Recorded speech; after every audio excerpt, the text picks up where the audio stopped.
So we were able to work with a young girl who is 12 years old who has Down syndrome for this last lab. And so she is very high functioning. She goes to school every day and participates in everything with no restrictions. And she is in the 6th grade. And she has 3 siblings who she loves to play with. She is very passionate about her love for Barbies.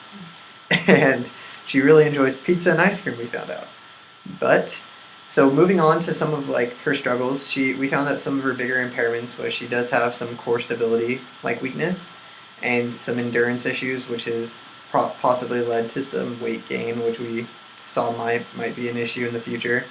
And she also lacks some fine motor skills, and she also has to use an orthotic because she does have flat feet and a calcaneal valgus.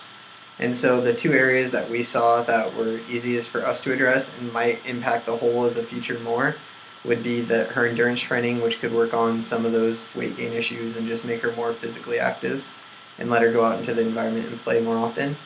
And then to work on her core stability, which could help with a lot of her transfers and then just her balance and everything in general. So a couple of questions that we have for you, Dr. Levine, is we want to know how you would go about telling Taylor's mom a new way or for her new orthotics and how you would suggest getting the new orthotics, I guess. We struggle a little bit too. We know how you did the test and why we would get the new orthotics, but we don't know exactly which ones we would suggest. So we would just like your input on that. And then another thing is we were just wondering if you had any other suggestions on interventions. Because Taylor is so high functioning, we struggled to come up with some interventions.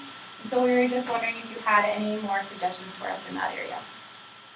So the plan going forward, so we were going to work on endurance, core stability, and balance.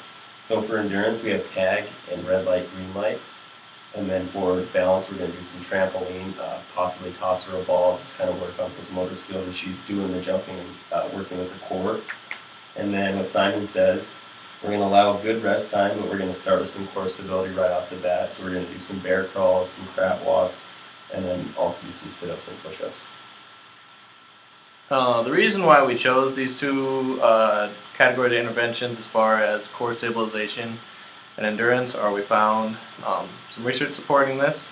So the first article, Jog, Walk, Training and Cardiorespiratory Fitness of Adults with Down Syndrome, and they found that consistent with prior research using similar subjects, adults with Down syndrome are able to improve their aerobic capacity when performing a systematic and well-designed aerobic training program.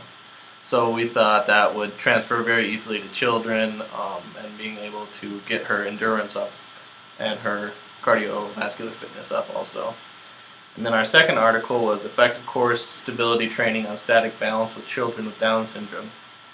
And they found that core stability training improves the static balance of children with Down syndrome and can be used in their rehabilitation program.